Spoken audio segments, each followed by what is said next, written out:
Quero cumprimentar a todos com a graça e a paz de nosso Senhor. E aquele que recebe, diga amém. Nunca perca estas oportunidades, de dizer um amém, quando alguém te saúda com a graça e a paz do Senhor. Irmãos, nós estamos meditando sobre o anticristo, este homem especial que deve aparecer muito breve na Terra. Aliás, ele está na Terra, ele deve aparecer no cenário político internacional. E nós hoje vamos desenvolver um pouco mais. Mas na última quinta-feira, quando eu ministrava, eu fiquei então de contar aos irmãos e mostrar alguma coisa, e vamos fazer isso agora. Em setembro de 1990, eu não estava pregando, não estava pensando em escatologia, anticristo, nada disso. Eu tive um sonho, e quando Deus vai falar comigo em sonho, eu sempre pedi ao Senhor, Senhor, eu sou muito ruim de interpretar sonho, não entendo nada disso. Quem entende um pouco desse negócio é o pastor Matias. Então, quando alguém vem com um sonho para me contar, eu digo, não, conta para o pastor Matias que ele tem mais esse espírito de Daniel aí, de decifrar as coisas, sonhos e visões. E eu sempre orei ao Senhor que quando Ele quisesse falar comigo, num sonho, que Ele fizesse a coisa bem direta e bem clara, para eu não precisar interpretar, para eu não ter que interpretar. E em setembro de 1990, eu tive um sonho, mas de uma clareza, assim, todos os detalhes. E como eu disse, eu não estava pensando e nem ministrando sobre esse assunto. Nesse sonho eu estava na cidade de Curitiba, bem no centro da cidade, de frente de um prédio que eu conheço, que é uma repartição pública importante do governo do Estado. E eu entrei naquele prédio, e quando eu entrei no prédio, o prédio não era mais uma repartição pública, era um bar, daquele bar estilo americano, com aquele balcão comprido, longo, e era um tipo de lanchonete, umas mesas, e lá no fundo havia um prostíbulo. Era um lugar onde havia moças lá, mulheres, que eram prostitutas. E quando eu entrei naquele lugar, a minha atenção se chamou para o fundo. E, de repente, elas me viram, aquelas mulheres, e começaram a gritar, a clamar, dizendo, ajuda-nos a sair daqui, nos ajude a sair daqui. E eu fui até aquele lugar, mas na porta havia um ser muito grande e forte, que eu sabia que era uma potestade que estava na forma de um homem. Eu não conseguia ver o seu rosto, mas eu via o seu corpo na forma humana e sabia que ele era uma potestade demoníaca. E eu comecei, e só tinha aquela porta de entrada e saída. E como eu queria liberar aquelas mulheres, eu comecei a lutar com aquele homem, mas eu dava socos nele, mas ele era muito forte, não fazia muito efeito os meus socos. Batia nele, mas não dava para derrubá-lo. E ele tentava me acertar, mas eu me esquivava. Nessa época do sonho, eu era bem mais novo, bem mais ágil. Eu me esquivava, e nós estávamos ali naquela luta, quando, de repente, instintivamente, eu olhei para trás, para o lado da porta. Quando eu olhei para o lado da porta, eu vi entrando um homem alto, bem alto, acompanhado de mais 7 mais baixos. E quando eu me virei e olhei, instintivamente, o Espírito Santo falou audivelmente ao meu ouvido, este é o anticristo. Não tenha medo dele, ele não pode te tocar. E aí eu larguei aquela luta para lá e fiquei firme, e ele veio entrando resolutamente, e este homem era um homem, claro, alto, media entre 1,85 m a 1,90 m de altura, ele era bem alto. Estava com um terno bege, tipo salmão, assim, mais para a cor salmão, e trazia uma capa de chuva, dessas capas americanas, que a gente vê nos filmes, os personagens usando, sobre os seus ombros. Ele não estava vestindo, os braços da capa estavam soltos nos seus ombros. E ele andava resolutamente, uma distância, como daqui naquela porta, e ele vinha, e aqueles 7 homens, de estatura menor, mais ou menos 1,75 m, vinham com ele, e ele veio bem na minha frente, e quando aquele homem ficou a uma distância de 1 metro, assim eu via o olhar dele, ele olhou bem dentro dos meus olhos, eu via aquele olhar de ódio, de raiva. Se ele pudesse, ele voava no meu pescoço e acabava comigo. Aqueles homens que estavam com eles, todos barbudos, assim, né, tipo da turma do PT, não estou falando que o PT é dessa turma aí, eu estou dizendo só para você saber, né, pessoas que usam barbas, e eles estavam vestidos de vestes ocidentais, e eles também estavam prontos para cumprir qualquer ordem que aquele homem desse. E ele veio e me encarou, e eu senti o poder demoníaco, quase que me jogou para trás. E quando eu estava naquela situação, aquele lugar se transformou num tribunal. Ele mudou para um tribunal. E eu sei, como juiz, sei o que é um tribunal e o que significa. E aquele homem, o anticristo, ele subiu no estrado aonde fica o juiz. Ele sentou-se na cadeira de juiz e eu tive que sentar na cadeira do réu, lá embaixo, bem de frente dele. Né? E aqueles 7 homens se tornaram um corpo de jurados. Um corpo de jurados. E eles iam me julgar. E começou aquele julgamento. E na hora daquele julgamento, eu era acusado por alguém que funcionava como promotor e que era um colega de magistratura aposentado também, né, que estava fazendo esta acusação. E eu via um irmão da igreja, que foi tesoureiro, o irmão Gaspar, hoje está em Cianorte, e o Gaspar estava entre assistência e eu me comunicava com ele. Não sei como, mas nós falávamos assim. E eles começaram a me acusar de coisas referentes a esta obra, e como se eu tivesse feito coisas erradas. Eram fatos reais, mas totalmente distorcidos e mentirosos. E eu dizia, mas isso é mentira. O Gaspar dizia, pastor, isso não é verdade, não é assim. Eles estão mentindo, estão torcendo. E eu dizia, de vez em quando eu falava, mas isso é mentira. E quando eu falava que era mentira, o anticristo, que era o juiz, dizia, cala a boca, escuta as acusações, depois você vai ter a chance de se defender. E no meio daquela aflição, ali, aquelas acusações, aquela coisa toda, eu me levantei num dado momento, saí para fora e olhei para o céu e disse, Senhor, o Senhor sabe que eu sou totalmente inocente disso aí, isso é tudo mentira, torcido, distorcido. Entra, Senhor, com providência e me ajuda. Nesse momento eu acordei. Eu acordei naquela aflição, Esse homem, irmãos, ele tinha um aspecto nórdico, como eu falei para vocês. Ele era bem alto, claro, seu cabelo era bem puxado para trás, assim, bem penteado, bem baixinho, como quem usa gel, fixador, uma coisa assim, totalmente para trás, claro, cabelos claros, né?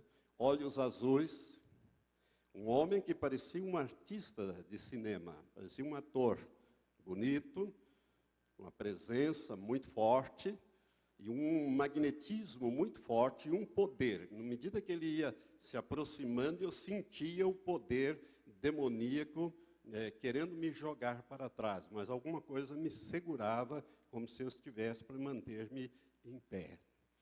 E aquele homem, então, veio, e aquilo se transformou num tribunal, como eu disse, e eu estava sendo julgado.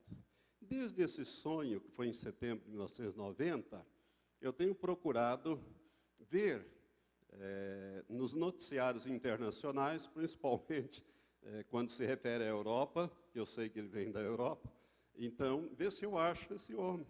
Né? E aonde eu passo, de vez em quando, eu conto essa experiência e muitos me ligam e dizem, pastor, e o homem lá, o anticristo do sonho, o senhor já viu? Não, nunca vi. Aí nunca vi aquele homem. E há pouco tempo atrás, cerca de 2 anos, um irmão muito querido nosso, irmão Luiz Círico, veio com um DVD depois de um culto e disse, pastor, o senhor já viu esse filme? Aí eu olhei, o pianista, falei, não, nunca vi esse filme. Aí ele disse, assista porque trata da perseguição dos judeus na Polônia, uma história verdadeira, que foi feito um filme premiado com 4 Oscars, um filme muito, muito interessante, você vai gostar. E eu fui ver o filme depois, passado uns dias, e estou assistindo um filme, quando o filme está chegando no final, eu não caí porque eu estava sentado.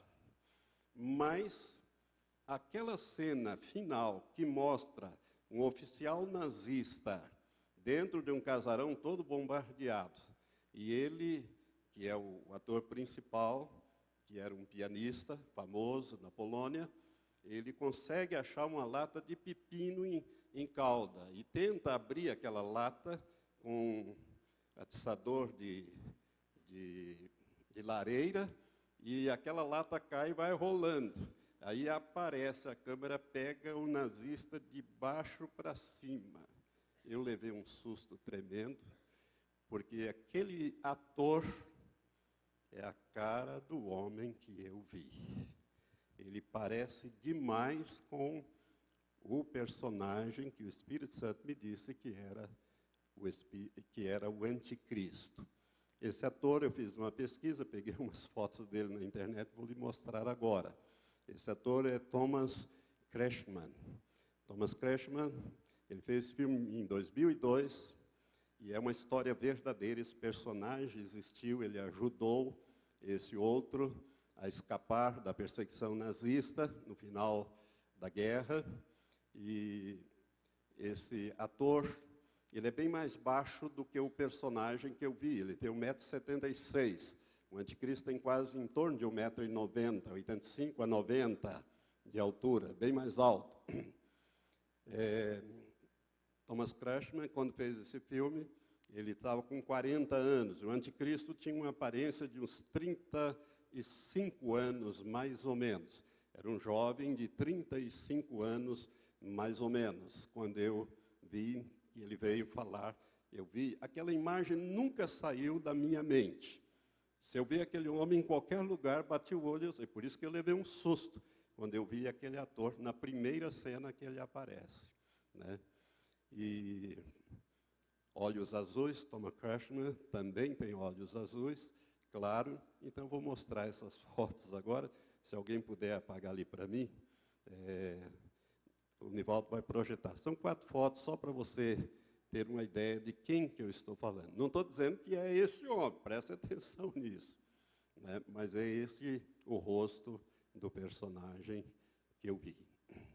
Essa é uma das fotos. Pode passar, Nivaldo. Não sei se está dando para ver, tá? Essa cena aí é muito tocante. É exatamente esse rosto. O cabelo é que é um pouco diferente, é puxado para trás, totalmente mais baixo. Mas a fisionomia, nariz, boca, queixo, é bem parecido, muito parecido. Pode passar a última foto. Né? Esse é o homem que parece com o anticristo que eu vi há 24 anos atrás. Né? Há 24 anos atrás. Pode acender, obrigado. Irmãos, eu não sei, você pode acreditar nesse sonho que eu tive ou não. Para mim, ele é real. Ele é real, não estava pensando nisso. E nunca pedi ao Senhor que me mostrasse esse homem. Estava procurando nos noticiários. Toda vez que eu via, eu ficava de olho para ver se eu achava alguém parecido com ele. Mas eu tive esse sonho e, para mim, ele é uma realidade. Um dos grandes teólogos dos dias de hoje escreveu uma obra extraordinária, que eu tenho há muitos anos, chama-se Russell Norman Champlin. Champlin escreveu 6 volumes, uma obra enorme, milhares de páginas, comentando o Novo Testamento versículo por versículo. Ele dá o texto em grego e faz uma dissertação, assim, é um homem de uma cultura bíblica e uma cultura clássica muito grande. E Russell Champlin, ele, no primeiro volume desta obra clássica, ele escreve um artigo bem pequenininho e ele diz que aquele artigo é o artigo mais importante de toda a obra. E ele escreve sobre o anticristo, o aparecimento do anticristo. E ele afirma que o anticristo já está na terra. E ele cita algumas informações, algumas fontes que ele tem, ele tinha e tem, ele está vivo ainda, esse homem já está com 80 e tantos anos, mora no Brasil, escreveu essa obra em português. Ele é americano, mas escreveu essa obra em português. Ele, então, ele cita uma data. Ele diz que místicos contemporâneos dos dias de hoje afirmam que o anticristo nasceu no dia 5 de fevereiro de 1962. Portanto, ele estaria com mais de 50 anos, 52 anos de idade. Quando eu vi aquele personagem, ele parecia ter 30 e alguma coisa, em torno de 35 anos. Hoje, esse homem está mais velho, porque isso já faz mais de 20 anos que eu vi aquela visão. Né? Então, você tem que entender isso também. Né? E ele é uma das pessoas que afirmam que o anticristo está vivo e nasceu nessa data e está se preparando, e ele dá mais informações sobre esse personagem. Mas o que eu queria ressaltar é que ele faz uma afirmação categórica, dizendo que esse homem já nasceu, teria nascido nesta data, 5 de fevereiro de 1962, e estaria se preparando, então já estaria preparado para assumir. Irmãos, Deus levantou um homem muito importante nos dias que correm, no Quênia, que é o médico cientista Dr. David Owour. Eu já citei e já falei de profecias deste homem. Ele, quando a última vez que falei dele, tinha mais de 50 profecias que Deus deu a ele, que ele profetizou e já se cumpriram. Hoje já passam de 70 as profecias que Deus tem dado a este homem. E ele afirma que o anticristo já nasceu. Não só nasceu, como o próprio Senhor mostrou a ele o anticristo. E eu gostaria de passar esse vídeo. Ele dura menos de 2 minutos, também para que você pudesse ler e prestar atenção no que este profeta, David Owour não é pastor, ele é um profeta de Deus, e o Senhor teria mostrado para ele há pouco tempo atrás, não tem muito tempo, o Senhor mostrou para ele esse personagem. Então apague novamente, por favor. Pode soltar. Esse não. For me, the Lord has already shown me För Herren har redan visat mig the earth after the rapture.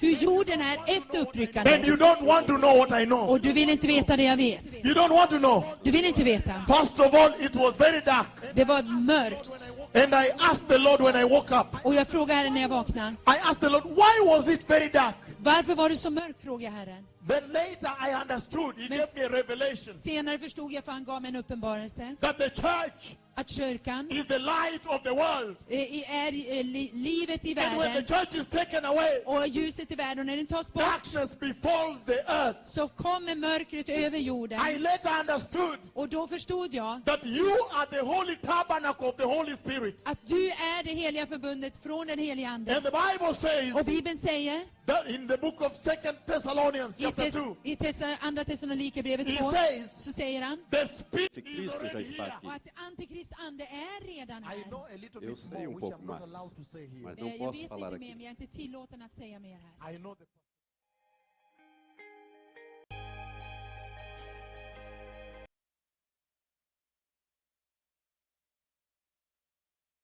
Uppryckandet av församlingen. For me, the Lord has already shown me För Herren har redan visat mig at the holy tabernacle of the Holy Spirit. att du är det heliga förbundet från den heliga Ande. And the Bible Och says Bibeln säger that in the book of 2 Thessalonians chapter 2, Andra Thessalonikerbrevet he 2, says så säger han, the Spirit is going to come on the news. The Ja. Lord normally shows me at night. Normalmente Look, o tomorrow Senhor me he's going to the mostra news. no så säger sonho à Herren till mig noite. att imorgon kommer jag Olha, vara på nyheter. amanhã Uppryckandet av församlingen. For me, the Lord has already shown me. För Herren har redan visat mig. Jag är inte tillåten att säga mer här. I know the personalities involved. I have seen, I know where he lives. Jag vet var han bor och så vidare. I know the personalities involved after the rapture. Han är involverad och efter uppryckandet. I am not allowed to say who Men jag he är is. inte tillåten att säga. crer, inclusive, nesse profeta, né, que é um homem que tem sido comprovadamente usado por Deus, de que ele conhece e sabe quem é o anticristo, sabe a posição dele, com quem ele costuma se entrevistar, e que, segundo David Ur, ele vai estar se revelando depois do arrebatamento. David Ur, ele tem um posicionamento, irmãos, pré-tribulacionista, é um pouco diferente daquilo que eu entendo e ensino. Eu entendo que a igreja não vai sair antes desse período de 7 anos, da última semana profética, do capítulo 9 da profecia de Daniel. Muitos ensinam assim, e David Ur tem esse posicionamento. Eu já notei isso em várias vezes que ele se manifesta. Então, ele pensa que o anticristo só vai aparecer depois que a igreja for levada. Meu entendimento bíblico, baseado nesse texto mesmo que ele cita, 2 Tessalonicenses 2, capítulo 2, é que a igreja estará aqui quando o anticristo se manifestar. Basta você ler. Vamos ler para você ver? 2 Tessalonicenses. É muito claro esse texto. Eu não sei por que os teólogos, pregadores, têm dificuldades de entender assim. Para mim, esse texto é de uma clareza muito forte. O apóstolo Paulo, como eu disse na última vez que ministrei, na última quinta-feira, ele escreveu 2 cartas à igreja de Tessalônica. Na primeira, ele descreve o arrebatamento do capítulo 4. E na segunda, porque alguns irmãos não estavam entendendo bem, ele escreve novamente, por inspiração do Espírito Santo, para aclarar aquilo que ele havia informado na primeira carta de como seria o arrebatamento. Alguns pensavam que o arrebatamento já tinha ocorrido. Por isso, o Espírito Santo usa novamente Paulo para escrever essa segunda carta à mesma igreja. E ele diz, porque vós mesmos sabeis, irmãos. Desculpa, aqui é a primeira, estou lendo aqui na primeira. Segunda. Ora, quanto à vinda de nosso Senhor Jesus Cristo e a nossa reunião com Ele, é isso que ele fala na primeira carta, no capítulo 4. Ele descreve o arrebatamento, dizendo que Jesus vai vir e nós vamos subir a encontrar com Ele nos ares. Aí ele esclarece, então, melhor aqui. Ora, quanto à vinda de nosso Senhor Jesus Cristo e a nossa reunião com Ele, ou seja, o arrebatamento, rogamos, irmãos, que não vos movais facilmente do vosso modo de pensar, nem vos perturbeis, quer por espírito, quer por palavra, quer por epístola, como enviada de nós, como se o dia do Senhor já estivesse perto. Ninguém de modo algum vos engane, porque isto, ou seja, a vinda de nosso Senhor Jesus Cristo e a nossa reunião com Ele, isto não sucederá sem que venha primeiro, ora, preste atenção, o apóstolo Paulo diz que tem que acontecer 2 coisas antes, sem que venha primeiro a apostasia. E segundo, e seja revelado o homem do pecado, o filho da perdição, aquele que se opõe e se levanta contra tudo que se chama Deus ou é objeto de adoração, de sorte que se assenta no santuário de Deus, apresentando-se como Deus. Não vos lembrais de que eu vos dizia estas coisas quando ainda estava convosco? E agora vós sabeis o que o detém. O que o detém aqui, irmãos, é o Espírito Santo, que está com a igreja. Enquanto a igreja, né, estiver aqui, ele não tem condições de agir mas ele vai ser revelado, mas não vai apresentar-se e impor-se como anticristo, para que a seu próprio tempo seja revelado. Pois o mistério da iniquidade opera somente a um que agora o detém, até que seja posto fora, ou até que seja colocado de lado. E então será revelado este iníquo, a quem o Senhor Jesus matará com o sopro da sua boca e destruirá com a manifestação da sua vinda. Então, irmãos, no meu entendimento, duas coisas têm que acontecer. A apostasia, que está por aí, eu já mostrei isso na outra ministração anteriores que eu fiz, como os sinais da segunda vinda. Eu mostrei a apostasia que anda na terra, em todos os lugares, e a manifestação do anticristo. A igreja, no meu entendimento, ela vai estar aqui quando ele se manifestar. Ele não vai se apresentar na televisão como o anticristo. Ele vem como alguém que tem solução para os problemas, né? Aquele que tem a sabedoria de Satanás com ele. Mas essa é uma questão de posicionamento. E em escatologia a gente não pode ser taxativo, dogmático, no sentido de dizer é assim e não vai ser diferente, né? Tudo é possível, é uma questão de interpretação. No meu modo de ver, a igreja vai saber. E eu já dei uma chave para vocês, saber quem vai ser esse homem. E eu disse já, e torno a repetir, aquele homem que fizer um tratado com Israel, com o povo de Israel, com as autoridades de Israel, né, para durar 7 anos, inclusive ele vai autorizar a reconstrução do terceiro e último templo.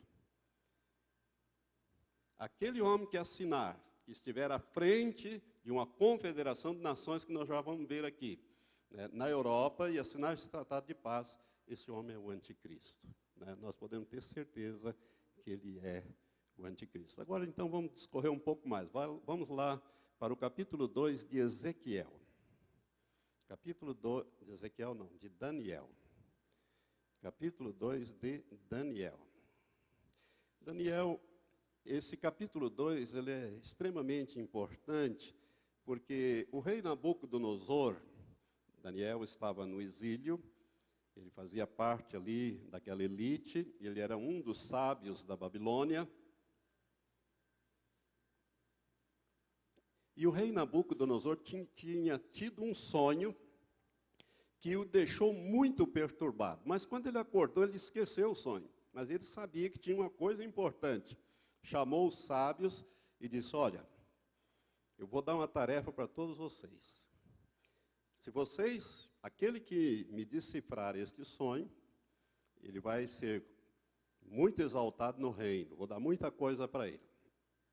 Mas se não me fizerem saber o sonho e a interpretação, eu vou cortar a cabeça de todos vocês. E aqueles reis eram déspotas, eles faziam isto mesmo, né? Então, Daniel não estava nesse grupo quando ele foi chamado. Mas quando Arioque, o capitão da guarda, procurou Daniel, seus amigos, para executar o decreto do rei da Babilônia, porque a turma não conseguiu decifrar qual era o sonho, tinha que contar para o rei o sonho que ele tinha esquecido e dar a interpretação. Então, a coisa ficou muito complicada para o lado dos sábios da Babilônia. E o capítulo 2 de Daniel fala, então, sobre isso. Verso 25 diz assim, então Arioque, que era o capitão da guarda, depressa introduziu a Daniel na presença do rei e disse-lhe assim, achei dentre os filhos dos cativos de Judá um homem que fará saber ao rei a interpretação. Respondeu o rei e disse a Daniel, cujo nome era Beltesazar, pode tu fazer-me saber o sonho que tive e a sua interpretação?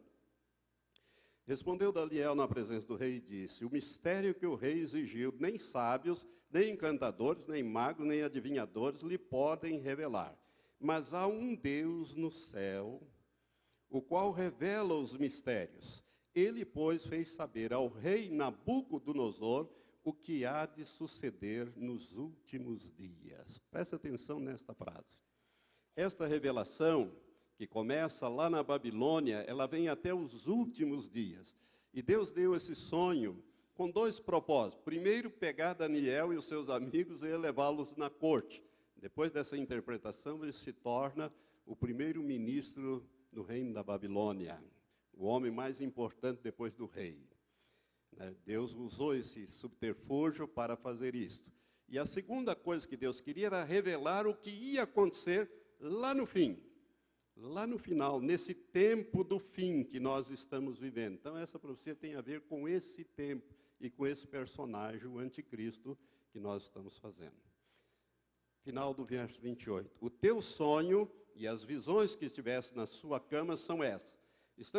Estando tu, ó rei, na tua cama, subiram os teus pensamentos sobre o que havia de suceder ao futuro, no futuro. Aquele, pois, que revela os mistérios, te fez saber o que há de ser.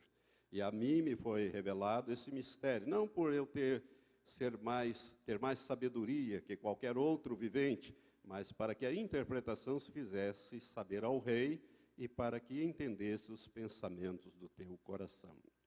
Então agora vem a revelação. Tu, ó rei, na visão olhaste, e eis uma grande estátua. Essa estátua imensa, de excelente esplendor, estava em pé diante de ti, e a sua aparência era terrível.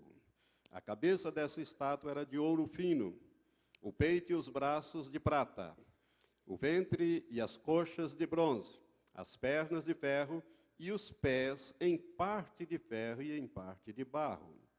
Estavas vendo isso quando uma pedra foi cortada sem auxílio de mãos, a qual feriu as estátuas nos pés de ferro e de barro. Presta atenção nisso. Feriu a estátua nos pés de ferro e de barro, e os esmiuçou. Então foi juntamente esmiuçado o ferro, o barro, o bronze, a prata e o ouro, os quais se fizeram como pragana nas eiras no estio, e o vento os levou, e não se podia achar nenhum vestígio deles. A pedra, porém, que feriu a estátua, se tornou uma grande montanha e encheu toda a terra. E aí, então, Daniel vai passar agora a dar a interpretação. Este era o sonho que o rei Nabucodonosor havia sonhado, mas esquecera. Esse é o sonho. Agora diremos ao rei a sua interpretação. Tu, ó rei, és rei de reis, a quem o Deus do céu tem dado o reino, o poder, a força e a glória, e em cuja mão ele entregou os filhos dos homens, onde quer que habitem, os animais do campo e as aves do céu, e te fez reinar sobre todos eles. Tu és a cabeça de ouro. Depois de ti se levantará outro reino, inferior ao teu, e um terceiro reino, de bronze, o qual terá domínio sobre toda a terra. E haverá um quarto reino forte como ferro, porquanto o ferro esmiuça e quebra tudo. Como o ferro quebra todas as coisas, assim ele quebrantará e esmiuçará. Quanto ao que viste dos pés e dos dedos, em parte de barro de oleiro e em parte de ferro, isso será um reino dividido. Contudo, haverá nele alguma coisa de firmeza do ferro, porque viste o ferro misturado com o barro. E como os dedos dos pés eram em parte de ferro e em parte de barro, assim, por uma parte, o reino será forte, e por outra parte será frágil. Então, essa interpretação que Daniel está dando, ele está dando aqui, irmãos, todos os governos do mundo que se seguiriam a partir de Nabucodonosor, que foi o primeiro e grande rei da Babilônia, né? Babilônia era um império muito grande, e o sol nunca se punha sobre os domínios de Babilônia, né, de tão grande que era este império. E Nabucodonosor é o principal rei. Ele construiu Babilônia, aquela cidade extraordinária, que havia pistas em cima das muralhas, de tão larga que era as muralhas de Babilônia, né? Então, ali nós temos os impérios. Eu tenho uma ministração sobre isso, sobre essa estátua que eu fiz, não tem muito tempo, aqui na igreja. Você pode ver na internet, ou pode ver aí no site, né, da igreja, e você vai achar esse material. Mas o que importa aqui para nós são estes pés de ferro misturado com barro, e os dedos, porque aqui está o império do anticristo. Aí nós temos então o império babilônico, cabeça de ouro. Nós temos aí o peito de prata, que é Medo-Persa, que sucedeu a Babilônia, conquistou a Babilônia, império Medo-Persa. Depois nós temos o bronze, que é o império grego, com Alexandre o Grande. E depois nós temos as pernas de ferro, né, que é Roma, o império romano, né, que esmiuçava tudo, acabava com tudo, era diferente. E os pés e os dedos de ferro e de barro é o império do anticristo, que é o que nos interessa aqui. Verso 44. Mas nos dias desses reis, aqui ele está falando dos dedos e dos pés. Mas nos dias desses reis, o Deus do céu suscitará um reino que não será jamais destruído, nem passará a soberania deste reino a outro povo, mas esmiuçará e consumirá todos esses reinos e subsistirá para sempre. Esse reino, quem que você acha que é esse reino aqui? O reino de Deus, o reino de Jesus Cristo. Jesus é essa pedra que é arremessada. Lembra-se que aonde ele vai pegar? Nos pés e nos dedos. Ele vai esmiuçar tudo. Aquela estátua vai ruir completamente. E nada deles vai ficar, porque o vento leva e nem vestígio vai ficar, quando o Senhor implantar o seu reino aqui na terra. Esse reino, diz aqui, na visão de Nabucodonosor e interpretação de Daniel, nos dias desses reis, aqueles 10, o Deus do céu suscitará um reino que não será jamais destruído, nem passará a soberania deste reino a outro povo, como acontecia antes. Babilônia passou para o Medo-Persa para o grego para os romanos, e assim foi, né? Mas esse último aqui, que é o reino de Deus, o reino do Senhor Jesus Cristo, né, conosco reinando, esse subsistirá para sempre. Agora presta atenção. Porquanto viste que do monte foi cortada uma pedra, e a Bíblia chama Jesus de pedra principal, a pedra da esquina, foi cortada uma pedra sem auxílio de mãos, e ela esmiuçou o ferro, o bronze, o barro, a prata e o ouro. O grande Deus fez saber o rei o que há de suceder no futuro. Certo é o sonho e fiel a sua interpretação. Então, esta visão de Daniel aqui, a interpretação, ela vem, irmãos, desde o tempo de Nabucodonosor até os dias atuais. Até os dias atuais. Manda uma página aí para frente, duas. Vamos ao capítulo 7. Vamos ver as coisas que a Bíblia fala desses dedos, desse pé, desses 10 aí, que a Bíblia fala em vários lugares. Capítulo 7, que nós já lemos no início, na primeira ministração sobre esse tema, nós encontramos, nós sabemos, eu já falei sobre ele, no verso 8, no capítulo 7, verso 8, Daniel, então, nessa visão, ele disse: eu considerava os chifres, e eis que entre eles subiu outro chifre pequeno, diante do qual 3 dos primeiros chifres foram arrancados. E eis que neste chifre havia olhos como de homem e uma boca que falava grandes coisas. Presta atenção nisso. Os chifres e os dedos da estátua é a mesma coisa. Na estátua, eles estão lá no final, nos pés, lá embaixo. Parte de ferro, parte de barro. Os dedos da estátua, que segura a estátua. Aqui, Daniel vê ele em cima de uma cabeça, ele vê chifres. Chifres é símbolo de poder. Quer ver como é a mesma coisa? Aí vem a interpretação a partir do verso 15. E o anjo que vai dar a interpretação de Daniel, capítulo 7, a partir do verso 15, ele diz assim,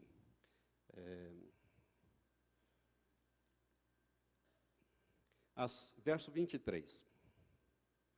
Assim me disse ele, o quarto animal, que é o Império Romano, será um quarto reino na terra, o qual será diferente de todos os reinos.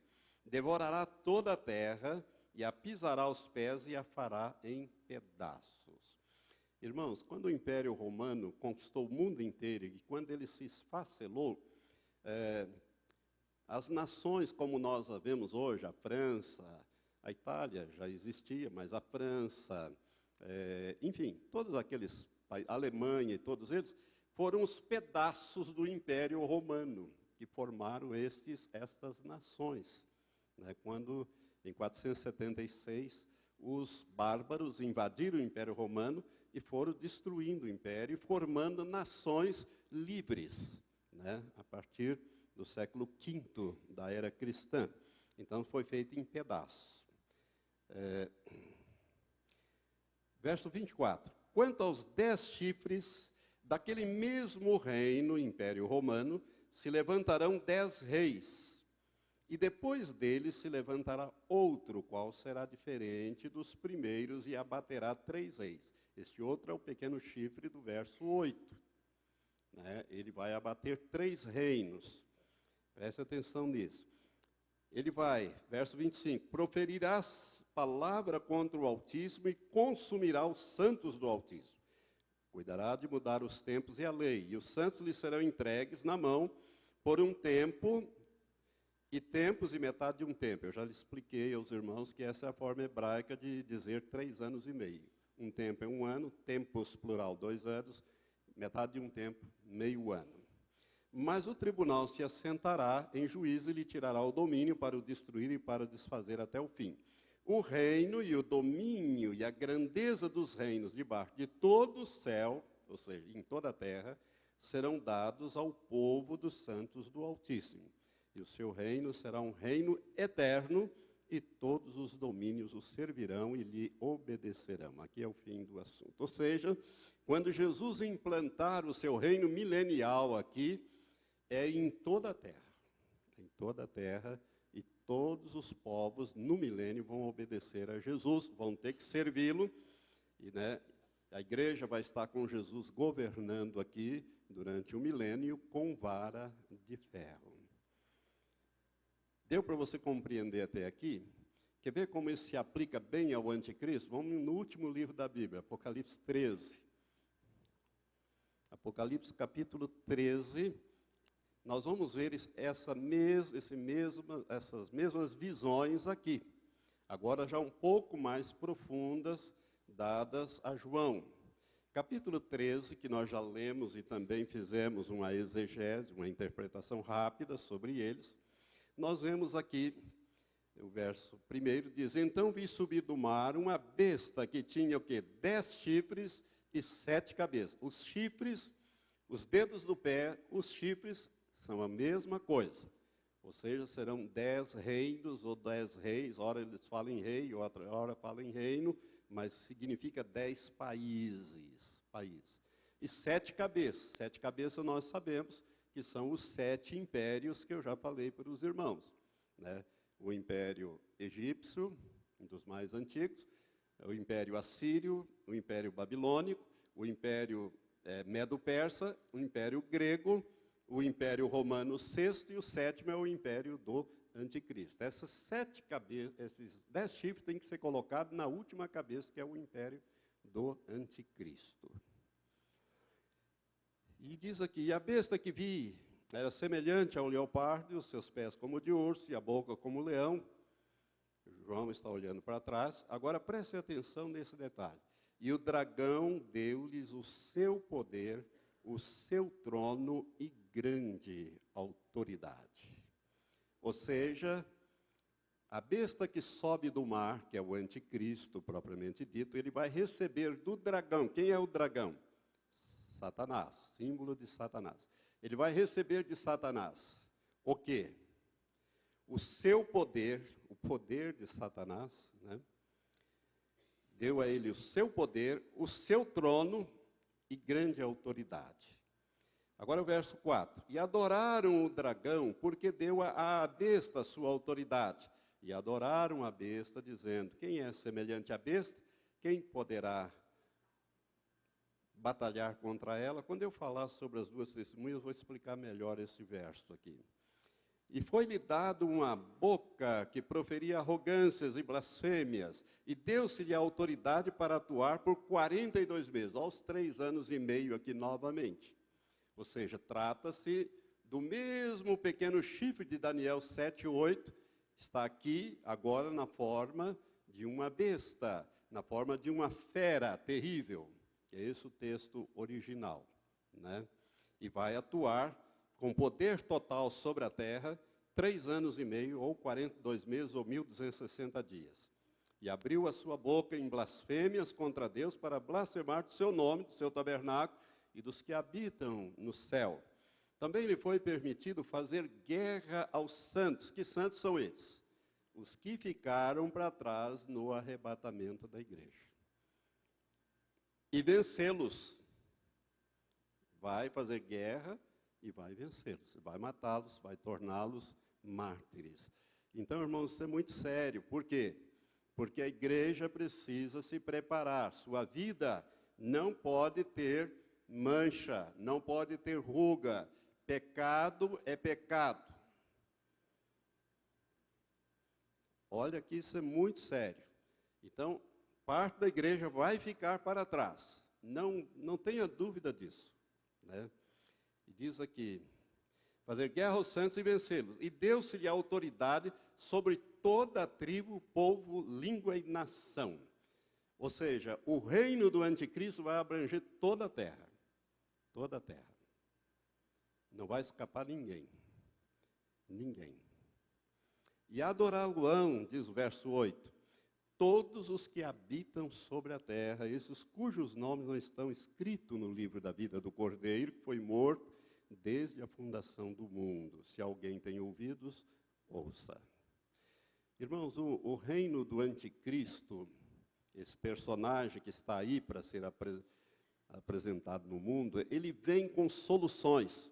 Ele vem de uma maneira extraordinária. Ele tem a sabedoria de Satanás. Só para você entender o que a Bíblia diz, eu vou falar um pouco de Satanás para você. Não gosto muito de falar desse personagem, mas a Bíblia fala algumas coisas muito importantes dele. Abra em Isaías capítulo 14, a partir do verso 12, nós temos aqui uma revelação de Lúcifer. Livro do profeta Isaías, capítulo 14, a partir do verso 12, nós lemos assim: como caístes do céu, ó estrela da manhã, filha da alva. Essa expressão, estrela da manhã, filha da alva, é no sentido de Lúcifer. É por isso que a Bíblia católica, a Vulgata latina, São Jerônimo, quando traduz isso aqui, a melhor tradução é essa, estrela da manhã, filha da alva. Mas ele traduz como, ó Lúcifer, como caíste do céu, ó Lúcifer. Como fostes lançado por terra, tu que prostravas as nações, ou seja, dominavas sobre tudo. E tu dizias no teu coração, eu subirei ao céu, acima das estrelas de Deus, isto é, dos querubins, serafins, anjos, arcanjos, exaltarei o meu trono, e no monte da congregação me assentarei. Monte da congregação é o terceiro céu, onde está o trono de Deus. Nas extremidades do norte, subirei acima das alturas das nuvens e serei semelhante ao Altíssimo. Contudo, levado serás até o Sheol, ao mais profundo do abismo. Irmãos, quando Satanás ele fez a revolta, a Bíblia diz que ele arrastou com ele 1/3 dos anjos, arcanjos, querubins e serafins, ou seja, das hostes celestiais, dos exércitos de Deus. 1/3 seguiu ele. E ele, o propósito dele é ser adorado. Presta bem atenção nisso. Ele disse, eu subirei. Quando ele disse, eu subirei, ele começou a cair. Deus expulsou ele de lá e ele veio, a Bíblia diz, para as regiões celestes. Efésios capítulo 6, a partir do verso 10, descreve esse lugar. Regiões celestes, ou seja, no grego, cosmos, mais próximo aqui da terra. Deus expulsou ele de lá e ele estabeleceu o reino com a turma dele aqui. É por isso que Daniel 10, quando Daniel jejua por 21 dias, e Deus manda Gabriel trazer a revelação desde o princípio, ele não consegue passar por esta região. Ele teve que pedir ajuda a Miguel, um dos primeiros príncipes, o comandante dos exércitos celestiais. Miguel veio em socorro de Gabriel e travou a batalha ali e liberou Gabriel para Gabriel vir e trazer a revelação a Daniel, que pega do capítulo 10 até o final do livro de Daniel. Para você ver como é que a coisa é. Né? Então, eles estão nesta região. Ali, Satanás tem o seu trono, a sua autoridade. Satanás não está no inferno, não. Essa história do Satanás lá, os capetas, tentando botar as almas para dentro do caldeirão, né, com rabo vermelho, chifre, isso aí é tudo imagem da Idade Média para assustar o povo.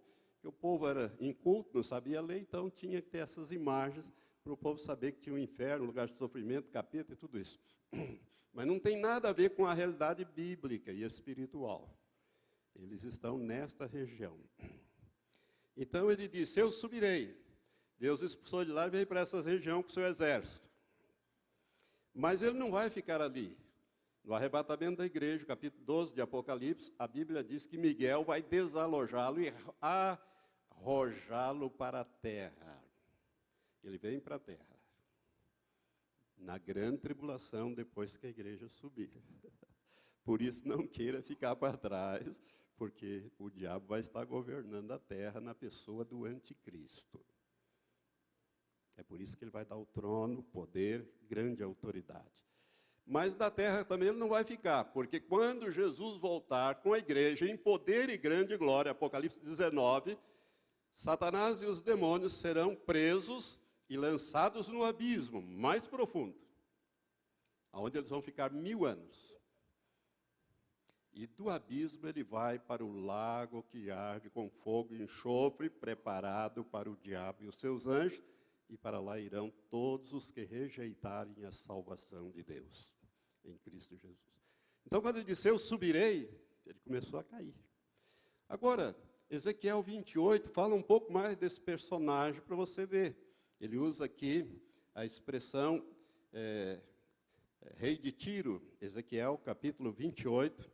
Ele usa a figura do rei de Tiro. Isso aqui não se aplica ao homem, mas sim a Lúcifer. É um ser poderosíssimo. Capítulo 28 de Ezequiel, a partir do verso 11, Deus fala assim dele. Veio a mim a palavra do Senhor, dizendo, filho do homem, levanta uma lamentação sobre o rei de Tiro e dize-lhes, assim diz o Senhor Deus, tu eras o selo da perfeição. Outra versão diz o sinete da perfeição, cheio de sabedoria e perfeita em formosura.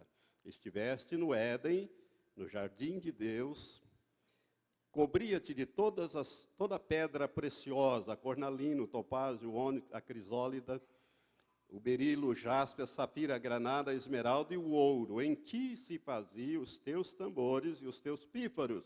No dia em que foste criado, foram preparados. Tu eras querubim da guarda ungido e te estabeleci, diz uma versão. Outra diz, eu te coloquei com o querubim da guarda, estiveste no Monte Santo, que é o lugar onde está o terceiro céu, o trono de Deus, andaste no meio das pedras afogueadas, perfeito eras nos teus caminhos desde o dia em que fostes criado, até que em ti se achou iniquidade. Verso 17, elevou-se o teu coração por causa da tua formosura, corrompeste a tua sabedoria por causa do teu resplendor. Por terra te lancei, diante dos reis te pus, para que te contemplem. Aqui nós temos uma descrição de Lúcifer, antes da queda. Ele era um querubim extraordinariamente sábio, inteligente, lindo, era o pão, né? Como a meninada costumava dizer. O homem mais lindo, o ser mais lindo de Deus. Por isso que a palavra Lúcifer significa o brilhante, o portador de luz, o resplandecente. Ele era inteligente, lindo, sábio, tudo isso aqui que a Bíblia fala, né? Perfeito, tão poderoso que um dia ele achou que ele poderia ser igual a Deus. Irmãos, e isso é tão real que ele arrastou com ele 1/3 dos seres celestiais, com ele nessa revolta. É por isso que ele disse, eu subirei, e acima das estrelas de Deus, ou seja, dos seres criados por Deus, estabelecerei o meu trono lá no extremo norte, e serei semelhante ao Altíssimo. Ele não quis ser mais do que Deus, porque é impossível ser mais do que Deus. Deus é o top, né? Deus é o perfeito, é o completo em tudo. Não há nada superior a Deus. Não há nada superior, nem ninguém. Então ele disse, eu quero ser semelhante. Toma cuidado com Satanás, hein? E o anticristo, esse homem extraordinário, que vai ter a sabedoria dele, a inteligência dele, o poder dele, a autoridade que ele tem para governar a terra. Por isso, irmãos, quem vai resolver esse problema de palestino e judeu, não é Obama, não é essa turma nada disso. Quem vai resolver isso aí é o anticristo. Ele vai resolver isso aí, mas isso aí ele tira de letra, sem problema, por causa do poder e a autoridade que ele tem, e a capacidade desse homem. E ele é um homem, Eu já expliquei que a Bíblia diz que ele é um homem, e ele está na terra. O David Ur viu ele e sabe quem é esse personagem. Eu vi só no sonho, né? Nunca mais sonhei com esse personagem, então não sei mais nada disso. Fiquei muito feliz quando eu vi esse videozinho de David Ur, dizendo que o Senhor já tinha mostrado para ele, e mostra sempre que esse personagem aparecer na face da terra. Irmãos, então, esse personagem, Satanás, a maior vontade do diabo é ser adorado. É por isso que, se você quer ser abençoado pelo diabo, adore o diabo. Ô pastor, mas adorar o diabo? Você não sabia que existem igrejas de Satanás? Não tem muito tempo atrás, uma das principais revistas desse país publicou uma matéria, por exemplo, em Belo Horizonte, estão construindo, já deve ter terminado, esse templo dedicado a Satanás. Ali nessa matéria foi mostrada a Bíblia do diabo, escrita assim na capa, Bíblia do diabo. E o sujeito que se diz o Papa do diabo, é um místico. Irmãos, o satanismo é uma coisa terrível. São adoradores de Satanás. São adoradores de Satanás. A médica Rebecca Brown, há uns tempos atrás, muitos anos atrás, eu tive a oportunidade de conhecer essa mulher pessoalmente. Ela trabalha muito com libertação de satanistas nos Estados Unidos. E o satanismo é muito forte no estado da Califórnia, lá onde vive pegando fogo. É aquele negócio lá, onde vive pegando fogo, aquela coisa é lá. A sede do satanismo mundial é lá. E ela escreve um livro ela escreveu vários livros, mas um deles, o primeiro, Eu Vim Libertar os Cativos, ela faz a quatro mãos com a ex-bruxa que ela conseguiu tirar, que Jesus resgatou do satanismo, uma ex-bruxa. Foi a mulher mais poderosa dos Estados Unidos, Elaine. Essa mulher ela era tão íntima do diabo que ela mantinha relações sexuais com Satanás. Satanás se transformava num homem muito bonito e ela se casou com ele. Em cerimônias. Coisa terrível de ver, de ler. Não recomendo ninguém a ler esse livro, porque é um livro muito pesado, né? Mas essa mulher, Elaine, que escreve esse livro junto com Rebecca Brown, né, um livro escrito a quatro mãos, ela relata coisas assim extraordinárias que acontecem no meio do satanismo. E o satanismo ele se infiltra nas igrejas evangélicas com a finalidade de destruir a igreja evangélica. Elaine, no tempo que era satanista, era professora da escola bíblica dominical. E ela disse que uma das coisas que mais pesa no coração dela, pesava, que ela já faleceu há pouco tempo atrás, que ela desviou muitos jovens para o satanismo. Ela era professora. Eles se infiltram e destroem as igrejas. Por isso que a gente tem que ter muito cuidado com quem você põe em cargos-chave. Não é, irmãos, querer controlar as coisas, ter tudo, mas é zelo, porque Deus tem revelado que os tempos são tempos trabalhosos e tempos complicados esses na face da terra. Eu conheço igrejas no Brasil que foram destruídas por satanistas. Igrejas grandes, em Belo Horizonte. Destruídas completamente. E eles destroem mesmo. Então, nós estamos vivendo esse tempo difícil. Então, nós temos adoradores de Satanás, igrejas de Satanás, Bíblia do diabo, Papa do diabo, tem toda essa coisa errada por aí. Né? Isso não é fantasia, não é realidade. É realidade. Nós estamos vivendo esse tempo final. Esse homem já está na terra, está fazendo a obra dele, tudo está preparado. Tudo está preparado para esta revelação. Eu vou parar aqui, que o tempo já escoou, mas no próximo quinta-feira eu quero concluir. Eu gostaria ainda de falar um pouquinho mais sobre esse personagem e quero falar falei hoje sobre a base do seu governo, que vai ser a Europa. Ainda precisaria falar um pouco mais sobre a base do governo, a formação a União Europeia, irmãos, vai ser a base do governo deste homem. Não os 28 países que lá estão hoje, que começou com 6, depois passaram para 9, depois a Grécia entrou 10, depois Portugal e Espanha entraram 12, e hoje tem 28, a última que entrou foi a Croácia, em junho de 2013, que faz parte hoje. E existem vários países que querem entrar, mas essa coisa vai esmiuçar e vão sobrar 10. E do meio deles sobe o chifre pequeno, que é alguém que vai estar como primeiro-ministro governando um pequeno país e que vem para executar esta obra nefanda. Este homem, como disse David Wood, está na terra e logo, logo ele deve assumir o seu lugar na história da humanidade. Isso o que te diz, meu irmão? O que é que isto te diz? Que o tempo acabou. Não dá mais para brincar de crente. Não dá mais para querer ter um pé na igreja e um pé no mundo. Não dá para servir a Deus e ao diabo. Ou você serve a um, ou você serve ao outro. Jesus disse, não podeis servir a 2 senhores. Ou você serve ao Senhor Deus, ou serve ao Senhor Satanás. Está bem definido. Bem definido.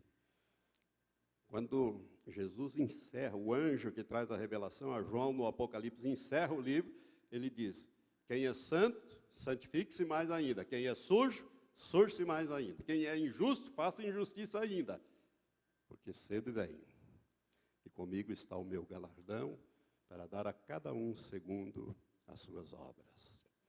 Por isso, se você ainda não fez uma decisão com Jesus Cristo, meu amado, na próxima quinta-feira eu quero fazer um apelo. Não sei como que eu vou fazer, mas eu vou fazer, com a graça de Deus. Para você entregar sua vida a Jesus, selar uma aliança de sangue com Ele e não precisar ficar aqui quando este homem assumir o governo.